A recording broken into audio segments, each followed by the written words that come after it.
If you are thinking about creating a course in your coaching business, I bet you've considered the amazing things that it can do as a revenue opportunity. But in this video, we're going to talk about the little known benefits to creating a course specifically for coaches that sets them up for success now, but also sets them up for many opportunities later as their coaching business matures.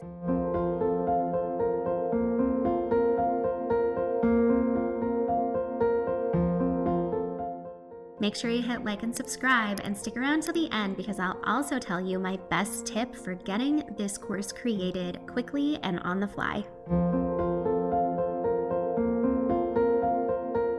So if you've been in the coaching industry a while, undoubtedly you've been served with ads saying things like one-on-one coaching is not scalable or get clients on autopilot, fill your group programs, leverage your time.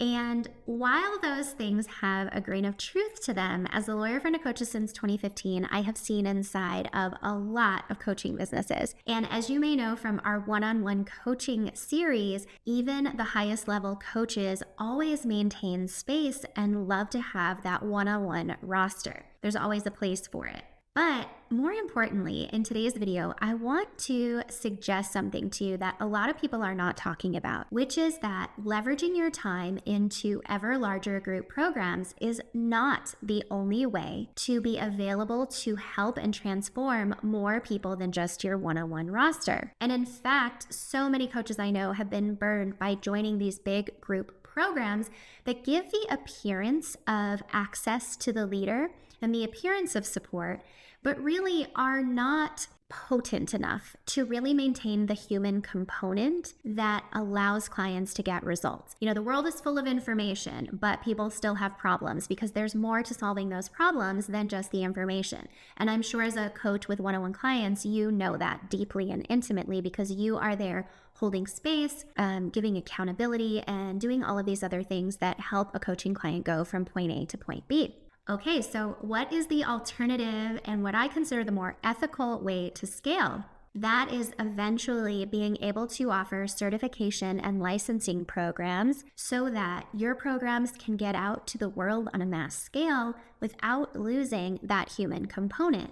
And oh, by the way, at some point or another, every great coach has a copycat or two or more. And so having certification and licensing opportunities available is a great way to monetize what's probably going to happen anyway. Now, you don't have to decide right now if certification and licensing is right for you, but I want to keep this in mind as a future path that you can decide to take if you want to be sure that you don't have to go in the direction of massive but watered down scale or suffer under the weight of a really full one-on-one coaching practice.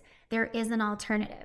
But here's the thing. The alternative is going to require you to distill what you do down to a method. Now, in a couple of videos, we're going to talk about methods because it sounds like this big scary word and it doesn't have to be. So we'll get to that. But for today's purposes, I just want you to consider the following. When you do something the same way every time, it's really easy to start developing that method. And there's also other upsides to this. First, you'll be able to start identifying the clients who really get great results by going through your process and who doesn't. Now, that could be a matter of people falling off during the process, which means that you might develop programs or solutions to help them over those hurdles. But it may also mean that there's something about these people and what they're bringing to the table or not that makes them an ideal fit and most likely to get results by going through your process. Knowing this really amplifies your ability to speak to those people in marketing, repel the wrong people,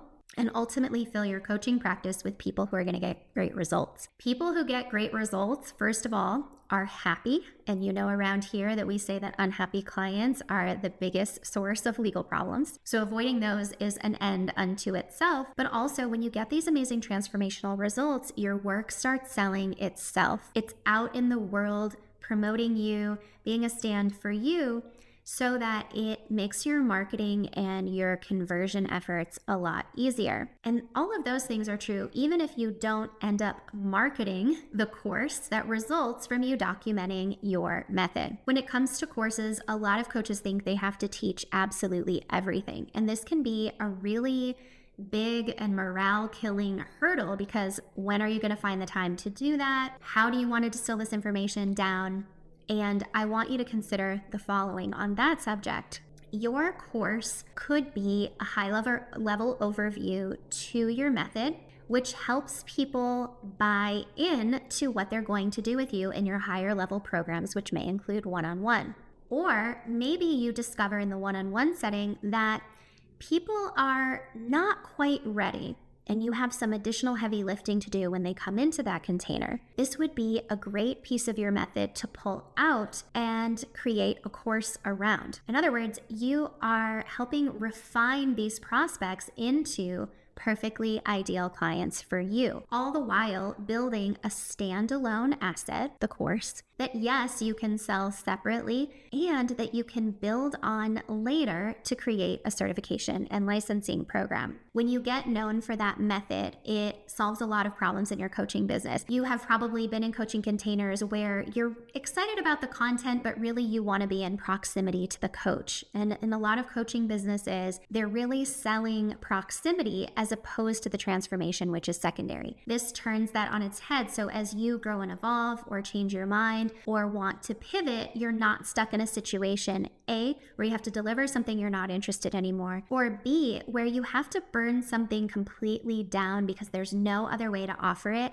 than with your own face. So training your prospects to become great clients for you, having additional revenue sources, refining your method so that it can go out in the world and market for you is any one of those is a great reason for you to create a course. And as I mentioned, it doesn't have to be a kitchen sink program where you download your whole brain of what you know into the course, but instead you can really think about what purpose is this trying to serve in my whole ecosystem, and what would be a great smaller problem that my clients could learn to solve on their own so that they can take the next step with me. I hope this gives you a lot to think about, because courses really are quite a different business model than coaching. And I think a lot of people are out there talking about it like you just throw a course together and it sells overnight and it's great. And in fact, you can find yourself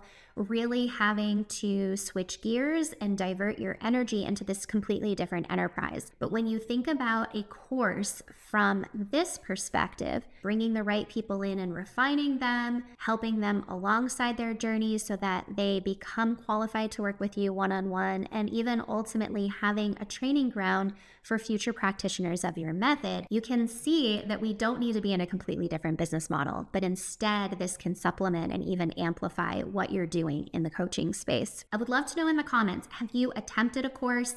Have you had good success in a course yourself? These are all things that help me understand what's going on in the marketplace, but also let me create new videos for you that help you on any of these topics. So this is the first video in our Courses for Coaches series. Make sure you like and subscribe, because our next video is all about the complete legal checklist you need to sell that course. This is all about protecting that content, making sure that you don't have what my friend Mark Mooney calls refund artists coming in, taking a peek, getting what they want, and then asking for their money back, and all of those things that we're concerned about when it comes to creating a course. Before we go, as promised, here are 2 great tips for creating that course on the fly without having to set aside tons of time and add this to your to-do list. So your first one is the walk and talk. I love to download the rev.com app, take myself out for a walk, and speak into the recorder exactly what is I'm working on at that time. For you, my suggestion would be to start with a short statement about what your method is, what it's called, what each of the steps are, who it's for, and what the resulting transformation could be. This is a great welcome audio into the course that you'll ultimately create. But I bet as you do this, after 5 or 10 minutes, it will just simply start to roll right off the tongue, and you'll be able to discuss each part of your method,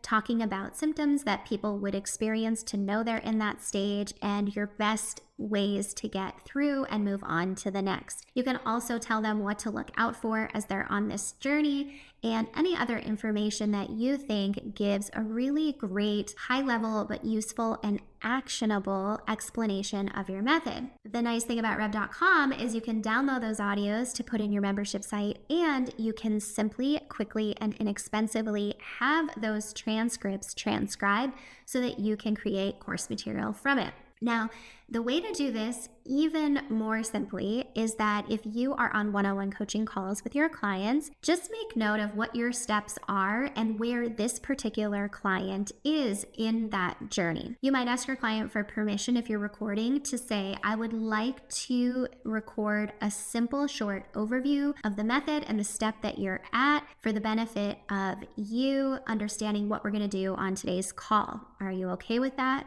Great.